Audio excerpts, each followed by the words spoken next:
Hello दोस्तों, मैं सतीश भारद्वाज पत्रकार गुड़गांव से।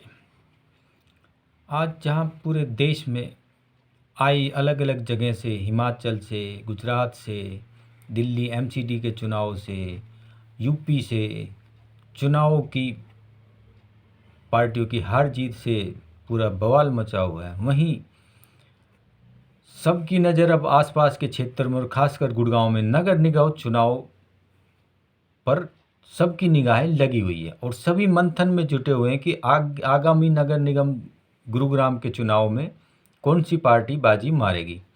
और आज के नतीजों का सीधा साधा असर गुड़गांव नगर निगम चुनाव पर पड़ने वाला है।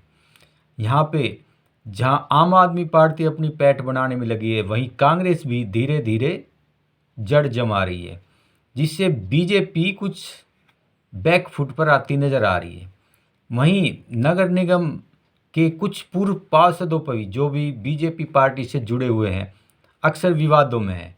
इसमें सबसे ज़्यादा वार्ड 13 के ब्रह्म यादव हैं, वार्ड 3 के रविंदर यादव हैं, वार्ड 2 के पार्षद के पति विवादों में हैं, जिन पर एफआईआर भी दर्ज हो चुकी है, और एक सुभाष सिंगला है जो भी काफ़ी विवादों में रहे हैं।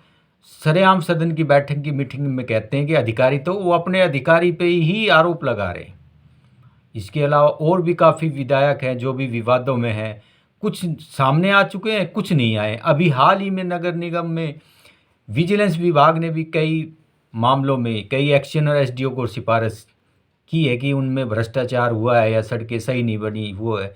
लेकिन वार्ड 3 में देखा गया है सब एक दूसरे से खिलाफ है, लेकिन अंदरूनी जातिवाद के कारण सब एक बने हुए हैं।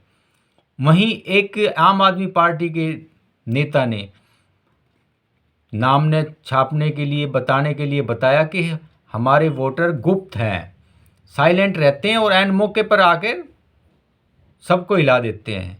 जैसे दिल्ली में झाड़ू ने 15 साल का किला साफ कर दिया, उसी प्रकार गुड़गांव में भी आगामी निगम चुनाव में आम आदमी पार्टी ही परचम लहराएगी। जबकि बीजेपी के बड़े बड़े नेता दावे करते नहीं थक रहे हैं कि ये महिला पार्टी की मेयर बनेगी, ये बनेगी, सब के मंसूबे फैल होते नज़र आ रहे हैं। बाकी तो वोटर के गर्भ में छिपा हुआ है, कोई ईडी के डर से, कोई सीबीआई के, कोई विजिलेंस से, कोई पुलिस से, यहाँ तक भी कई पार्षदों ने अपने चहेतों से झूठे मुकदमे भी हाई कोर्ट में डलवा दिए हैं, जिन पर हाई कोर्ट अब संज्ञान लेगा कि उन पर कितनी कॉस्ट लगनी चाहिए। सिर्फ ये डराने धमकाने के लिए है, बाकी हकीकत से कोसों दूर है।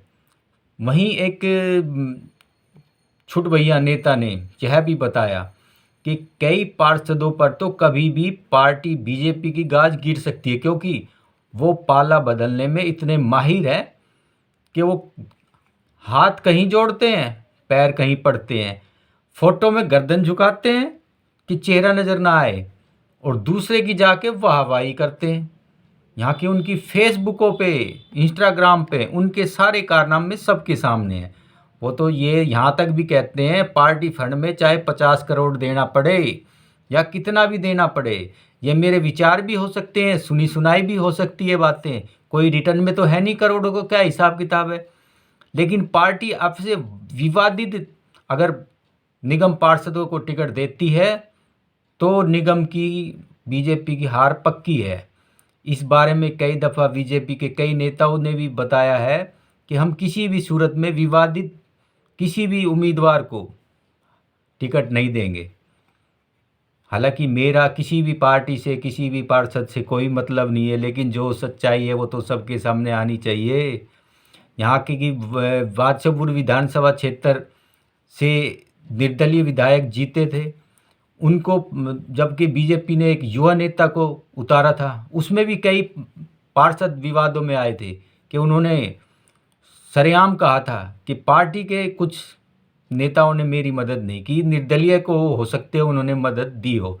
अब वहीं देखा गया है कई पार्टी फंक्शनों में भी कई बीजेपी के नेता जेजेपी के लोगों से नज़दीकियाँ बनाए हुए हैं, वहीं कुछ आम आदमी से बनाए हुए हैं, वहीं अपनी पब्लिसिटी करने के लिए सरकारी संपत्तियों का भी जमकर दुरुपयोग कर रहे हैं, जिन पर अभी हाल ही में ज्वाइंट कमिश्नर अखिलेश यादव ने खानापूर्ति करके एक के खिलाफ तो मुकदमा दर्ज कर दिया, और बाकी इतनी शिकायतें पड़ी हुई हैं वहाँ पर कुछ नहीं कर रहा। और ऐसे एक मामले नहीं, अनेक मामले आए हुए हैं कि जिन पर निगम अधिकारी जानबूझकर मौन बने हुए हैं। अब देखते हैं इस आज के नतीजों का क्या असर होगा। बीजेपी अपनी साख बचाती है गुड़गांव में, या विवादितों को ही ऊपर उठाती है। इससे वही है कि ये निश्चित हो चुका है कि मोदी जी की मेहनत अब ज़्यादा रंग नहीं दिखा रही है। वहीं कई जगह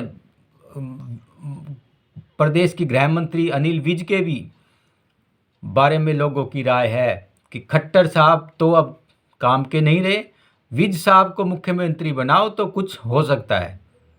सरेआम मीडिया के सामने भी एक बुजुर्ग ने अभी कहा है, खट्टर को भगाओ विज को लाओ। अब देखना यह है कि यह आवाज़ कहाँ तक बुलंद होती है। और हमेशा विज ने तो पुलिस पे भी शिकंजा कसा है, लेकिन पुलिस वाले भी और प्रशासनिक अधिकारी विज गृह मंत्री के कार्य प्रणाली से नाखुश होकर उनको पद से हटवाना भी चाहते हैं।